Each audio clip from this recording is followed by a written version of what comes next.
Welcome to the Shipsgonnahappen podcast show. My name is Tony B. Alongside me, as usual, my partners, my co-host, my friends, David B. and Timmy D.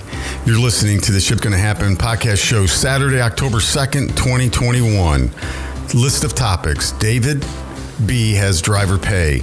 Timmy D's got another acquisitions happened, and I have a list of the top ports in the U.S. Remember, we're just three guys discussing transportation topics that affect the industry. Our views are just our views and do not express the views of any transportation provider or any entity that uses any transportation provider. It's just three guys with 7 years of experience covering the topics that impact the industry that brings us the products that make us all happy Americans. Welcome to the show, the number one shipping podcast show in the nation. You can catch us on YouTube, Rumble, iTunes, in the podcast under business section, Twitter, and our home base, www.shipsgonnahappen.com and soundcloud.com too. David B., how are you doing, brother? Good morning, producer Tony. Hope you're doing well on this beautiful Saturday morning. The Ship's Gonna Happen show is sponsored by The Great Divide, 743 East of New York Street, downtown Indianapolis. Good place to go on a Saturday afternoon. Listen to some live jazz, kind of get a good meal in, get some good cocktails inside of you, chat it up with the locals. Great Divide, downtown Indianapolis. Timmy D, how are you today, my friend? What's going on? It's a little brisk, them falls here and a little brisk. So all you people rooting for fall, you can kiss my butt. I'm just telling you right now. Everyone, fall's so beautiful. Oh, yeah. Let's get real. You're watching trees die. Why are you saying that's beautiful? Why is death beautiful? I'm not in on that, but good morning to you guys. A little brisk. Should be a decent day. Not quite as hot as it's been here, and it's into quarter three for everybody out there. So, yeah, that's all I got. Let's get into it, man. Let's get after it on a Saturday morning. All right, let's check. We got to get to West Virginia. We had somebody. Yeah, both. We got two heading that way. Separate directions, but that state's not that big. We're headed separate directions. Yes. So David B. has us on topic number one. David B., you want to get into that with us, and we will fan out here, and let's get into it. There we go. Hey, again, good morning, fellas. Well, often we talk about on the show, how drivers are getting paid, what they're worth, and everything. So I read a story earlier this week that says the average driver salary is now up to $70,000, which is kind of nice to read. So, I mean, you gotta think about that. There's 3 million truck drivers out there, and the average salary for a truck driver starting out or relatively new is about 70 grand.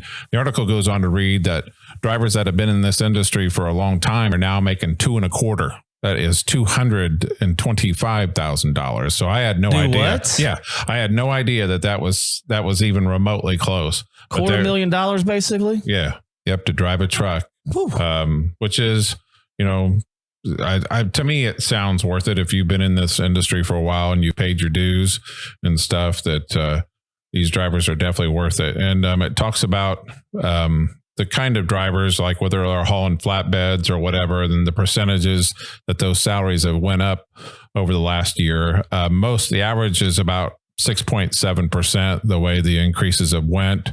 Reefer drivers are about right at 70 grand. Flatbed drivers the average is about 80 grand.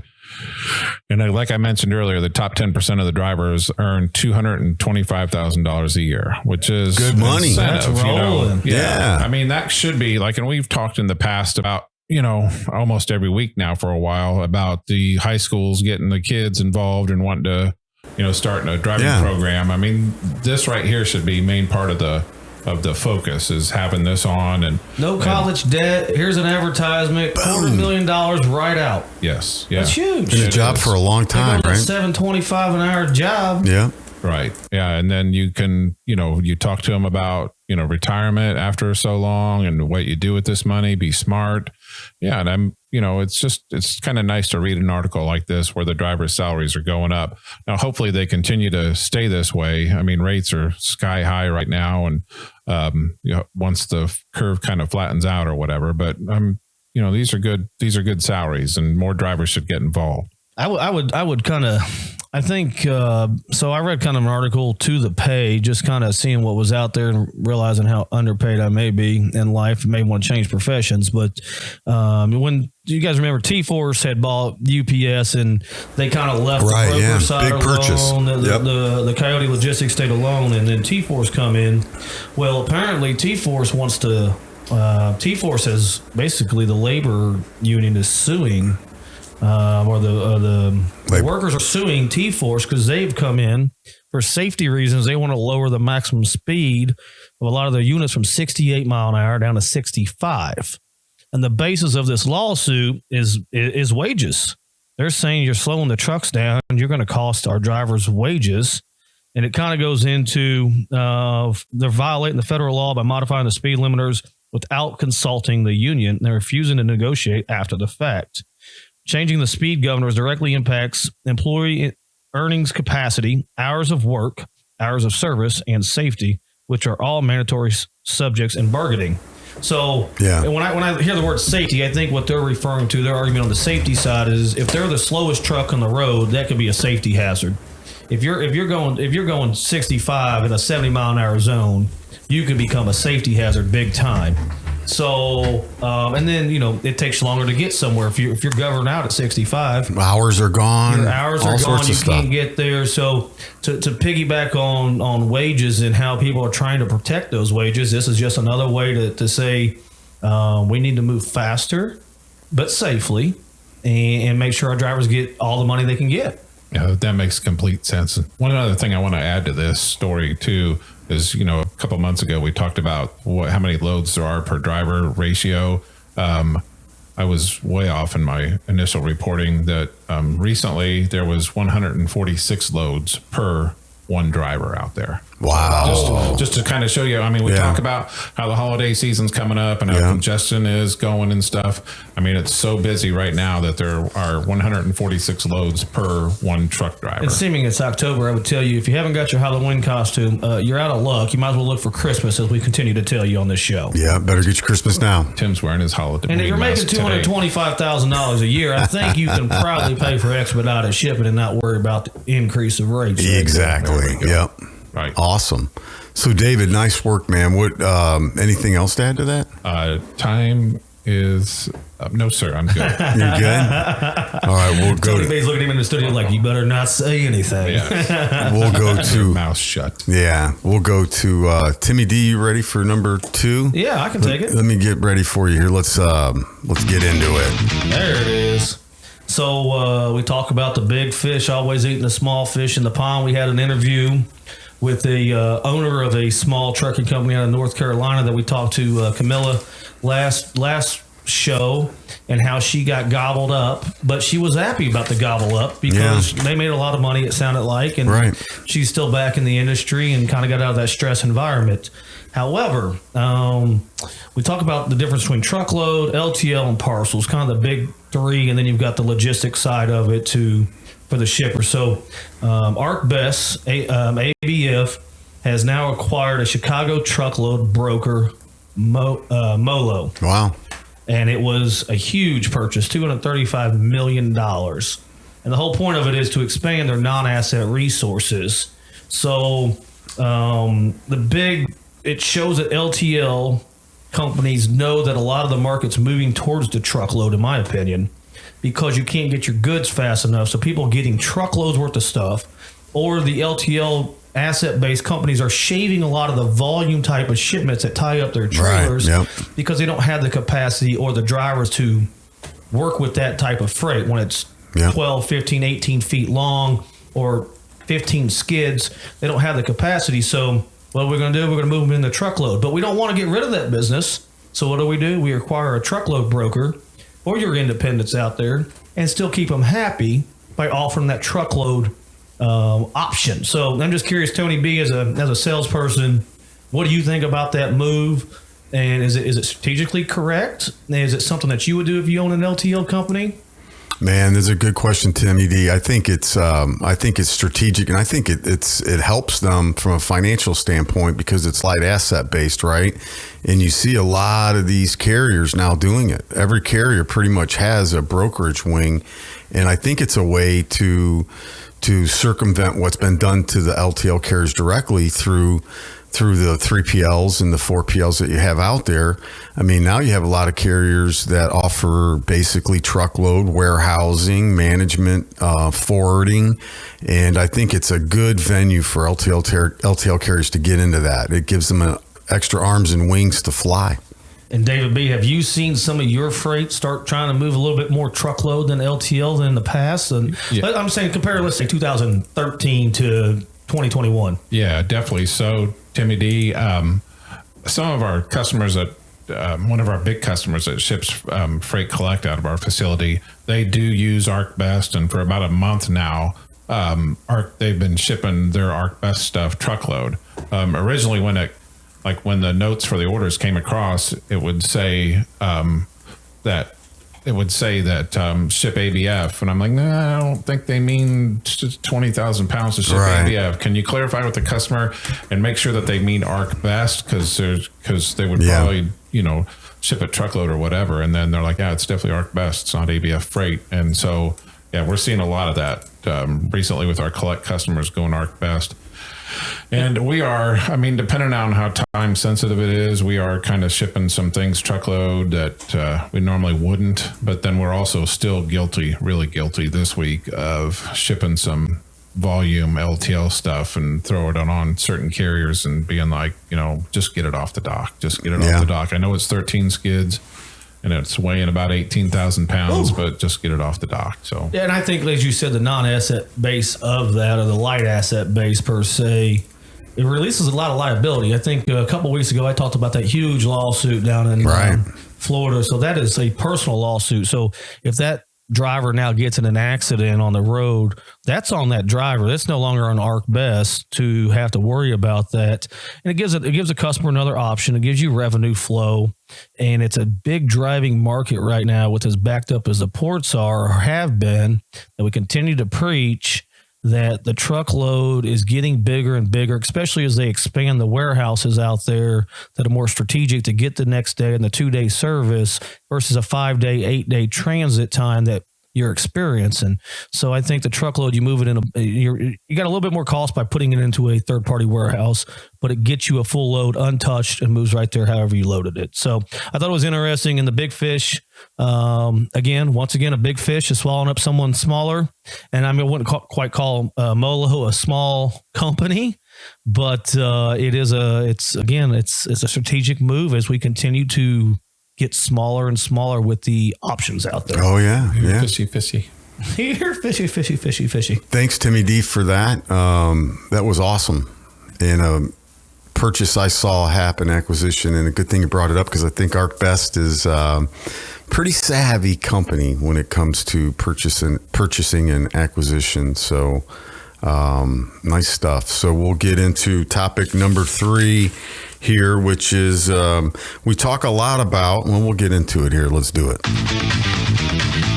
All right, Tony B here. So we talked a lot about U.S. ports and the Christmas, get your Christmas shopping down. David B and Timmy D both hit it up again earlier on their topics, right? So what I wanted to do, because I really was unfamiliar with what are the biggest ports in the U.S. and the busiest, because we talked about a third of it coming in from the East Coast, and I kind of looked at the ports, and I thought, since we mentioned it, we might go through the ports in just a list of them. Is the Port of New Pal number 1? Port of New Pal is under construction. It'll be ready in 3032.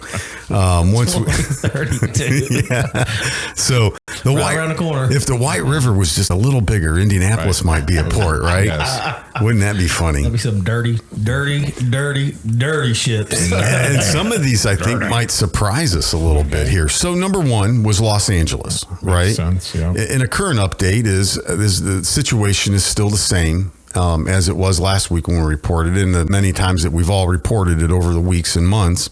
So Los Angeles is number one. They do about 8.8 million. This is data from 2018. So the data from 2020, 21 is not really up to date yet. So, and that's going to be probably a lot different. So it's about 7,500 acres. It handles 20% of the incoming cargo to the United States. That's just Los Angeles, because we said a third, right? But if you add Long Beach in, which is next, then it is over a third. Doggy dog. There we go. I can never go around that every time you say it. So they have 25 cargo terminals there. They handle about 1,867 vessels. They do an annual cargo value of $276 billion. That's just LA alone. And they handle about 8.8 million 20-foot equivalent units. TEUs is what they're called. And the definition of that is 20-foot equivalent unit. And number two is Long Beach, right? So again, huge. And number two on the list. So those both would bring in over a third of what comes into us. And a little note here, 3,200 acres. So they're not quite as big as LA, but they have more berthing space than LA does. Talked about the berthing last time. Yeah. So New York and New Jersey is the third largest. Now I was shocked by that, but it makes total sense, right? So they handle about 7.4 million TEUs a year. And they get most of their stuff from China, India, and Germany, which would make sense because they're not so much China, but they're on the other side of the ocean, right? So then the fourth one, Earth is flat. That's yeah, there we go. You can get there real quick. This one surprised me. Georgia, Savannah, Georgia. Yeah. Okay. You probably know about that, right? Yeah, a little bit, but they're fourth? They're fourth largest. Wow, that just doesn't seem right. Just unbelievable. These are imports, not exports, correct? Both. Both? Okay. Yeah, they can export, but mainly the data I have, Tim, thanks for clarification, is import data. So, but yeah, it's called Savannah and Brunswick, right? Brunswick. So I think the interesting thing that you talk about is the TEUs. So typically in the LTL market, most of your companies are running 28 footers, 48 footers, and 53 footers across the road. That's what we're typically seeing in the nation. When we talk about TEUs, we're talking about 20-foot shipping containers that hold about 25,000 pounds as their payload. Or, I'm sorry, 55,000 is the payload, believe it or not. And so the 20, and the question is, to me, what I always think about is why 20? Why 20? Only thing I can think of is the barges being an X amount of wide, and you get more if you put 4 across or however it may be, and then they can stack them 52 high or whatever they crazily do.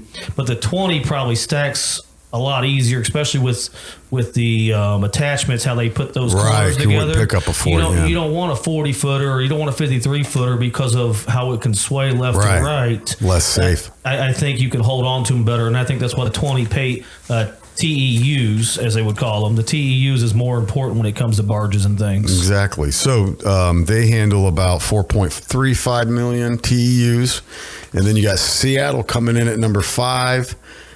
Which you would think would be bigger. Probably we'll see the new stats coming up, and we'll give it to you all again. And then Virginia, which is growing faster than the rest of them. As in Norfolk? Yeah, it's number 7. Norfolk, Portsmouth, Newport, Virginia. International, it's only getting busier. So they're growing significantly. They do 2.85, so it's a lot less than number 5 was, or 6. So now we got Houston, number 8. And then we have South Carolina, number 9.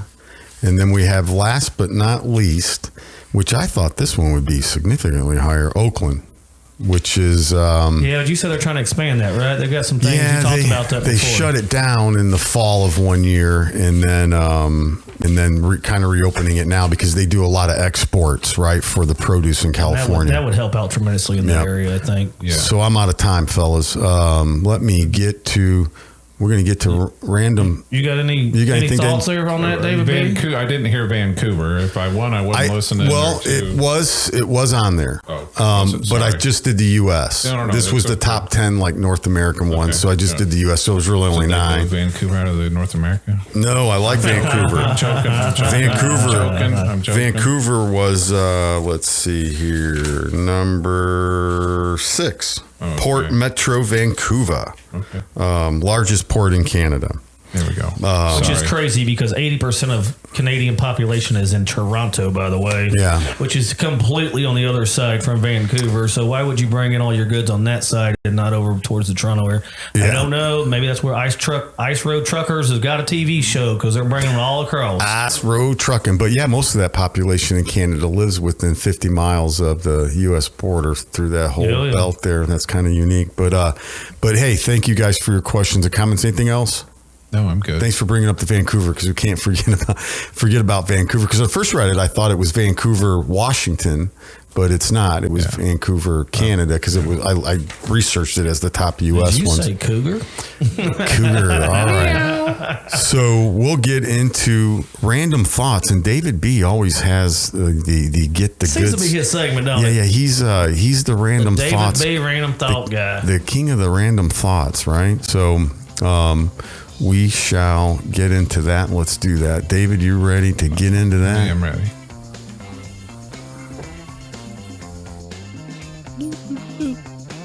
I got 2 here real quick. First one's just really short and simple. So those of you listening to us, check us out on YouTube, smash the like button and click subscribe. And, we're kind of, like we talk about on the show, little fledgling, still in our infant stage or whatever, but we keep growing. And this week, it's good to see that Tony put a little snippet of his show from last week up, and it has 36 views. Tony, did you watch this 35 times? No. 35 and a half, and Mike got the other half of the show. Is that how many hits it's got? It has 36, because which his is voice is so smooth. more than our other shows, which is very good. Did you guys watch it? Yeah, so that's why I asked you if you watched 30. That's why I asked you if you watched 35, because I watched once. No, because I think it only registers the IP address one time. So I'm just trying to bring people to the show. Because I tried to get that thing up to 1,000. 1,000, that's that. We want 1,000. Great job, though. It's nice to see. That's a good number to see. So I'm just trying. Congratulations, Tony. I have not looked at it. Let me see here. It's probably my son. But he'd only let you do it like once. All right. And anybody got any comment on that one that I brought up? Just everyone loves his voice. He sounds like a good. That's why he's the producer. Tony, the producer over here, making it happen. Sounding smooth.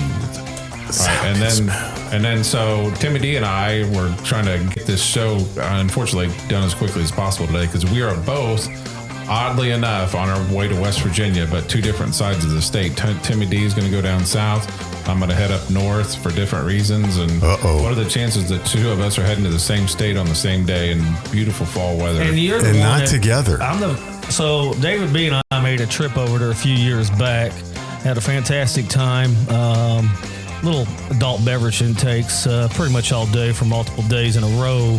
And now I'm like, you know what? I got a cousin of mine. He's getting married over there. So congratulations to him and his newer wife, fiance, and they're local out here. And her family's from there, so they want to do it out there. And so headed that way, and I asked David B, I was like, "Do you get any advice?" He's like, "Oh yeah, you got this and this and that." And kind of like we talked to Camilla, she's like, "Yeah, I live there." And I'm like, "What the is going on?" And then David B's like, "By the way, I'm headed over there today too." Small world. For other reasons, David B, I think you had some family there before. Yeah, I did. I'm also going to see. Were you born there? No. I'm going to see a band. I was born here in Indiana. Okay. I'm going to see a band tonight. The second night of that they're in, I'm going to see a band and meet up with some friends, and then I'm also going to see Camilla tomorrow. Today. Give her a shirt for the Hall of Fame. Yep. So HAUL. Yes. So heading to West Virginia. I might do, depending on time. I'm kind of crunching it with time, but normally I kind of like to get in and get out. But hopefully, maybe tomorrow in the morning before I head home, I can kind of do a little bit of genealogy stuff that I kind of got lined up. So how long are you going to be down there? I'll be there tonight and head home tomorrow. So where will you stay?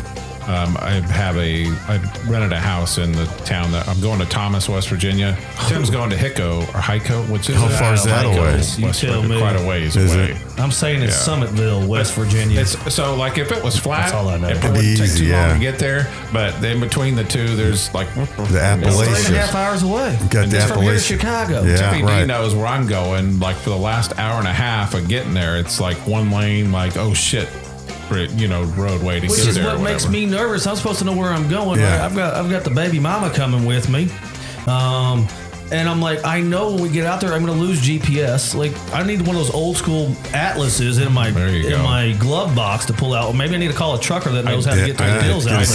I did notice where you're going, Timmy D. I don't know if you're a collector. I know you have a bike, but I don't know if you're a collector of Harley stuff. That there I is already saw it. Okay, all right. What? I figured as much, I haven't but I seen thought it. that there's a Harley shop in where he's going. Oh. In Fayetteville, I Big one? think. There's a Hico It is has one. Hico. Hico? Yeah. And I think Mount Lookout or something, Lookup or something. Yep. I'm not a big hiker, in case you Yep. can tell by my belly and my love for sushi. But Yes. I saw that. If I've got time to do that, time we get there, we got to hit the wedding tonight. Probably partake in some adult beverages, and then I got to hightail it home tomorrow because her mother's coming over to watch the baby while we're gone. So we're not taking the baby. Why not? Well, I'm not putting a cry. I'm not that guy at a wedding with a crying baby. Not that my baby cries, I'm not risking it. There it's you not go. Worth it to me. Yeah, so I don't It'll want be to in be the that video. guy. So You'll have a good time when you're I think going we'll get to up Sunday morning and hopefully it's open. If we get there Yeah. early enough today, I think the wedding's at 6 or 7. That's why we kind of did the show early today. So we got to kind of get to getting, as you would tell me. Got to move. Well, I hope you have a great trip, Tim. You're definitely going to enjoy the scenery down there in southern Well, West be Virginia. safe. I hope I can get through the hills the way you drove through them. That's what I'm worried about. Yeah, Tim. Like when Tim and I did go at the February of 2020, he's like whipping out his phone to put the GPS. I'm like, we don't need that. You don't need No it. direction, Dave, is what he was known. I mean, we don't need no that. direction in the middle of nowhere. There is some big rivers, not bigger than the White River, rolling through there, and he's just whipping like, I'm like, how do you know? Well, yeah, there's it looks like Tony's trailer house there. Yeah, but there you go. right There you go. And then over here is, I'm like, how do you know this? I've been it's a going out different there for scenery out there. 20 years, so it's kind of the back of my hand. So Your parents retired there or something, so you probably know a my little mom bit and dad more, but- retire out there. You have cousins there, right? Or relatives there? Do they have cousins in West Virginia? That aren't married. Too early? So, yeah, I have family, but not family that I know of. Not that I'm like familiar with family. I have family out there, but I'm just not really familiar with them. So, I got a good one. If money doesn't grow on trees, why are the banks called branches? oh, well, that's Let's great. think about that. I Wow. just think about that family tree you My talking about. It brain- just crossed my mind. My brain just kind of went poof. What? Oh my. Again, you listen to Ship's Gonna Happen show. You never know what's gonna happen. Thanks for But listening to the ship's Ship's Gonna always Happen gonna show. happen. So, David B., you're going to drive there, right? You're going to do some genealogy study. Yep. You're going to give blood and DNA there, and you I might might hang out with the band tonight a little bit too. Yep. I brought a ton of beer, so I'm gonna probably prelude before I get to the venue. What and kind then of beer David B you- knows this band like the kind back of of his beer hand. you He knows every taking- you're person taking in there? it, known him for just years. Coors Light. Coors Light? Yeah. None of the mountains heavy gonna be stuff. cold? So When you the get place there? that we're definitely it's on ice now. So when we get there, Timmy D knows the venue. It's all kind of craft beers and stuff. So It's very crafty beer. yeah, I'll prelude on the Coors Light before I get to the They'll get you some. venue. They got nothing but IPA, so you can't find an old fashioned Budweiser. Right. I can tell you Right. that. Yep. I forgot my early times, but that's okay. Well, gentlemen, it's been a slice this Saturday morning. David B., Timmy D., be careful on your ventures, and you're listening to the Ship's Gonna Happen podcast show. Yeah, and I'm going to listen to it. You're going to get it posted sometime midday today, right? I'll try. So maybe we can turn it on, listen to how dumb we may sound, how great we I may should have sound. it on midday. Yep, absolutely. Okay. Awesome. Yep. Good deal. Ship's Gonna Happen podcast show. We are out.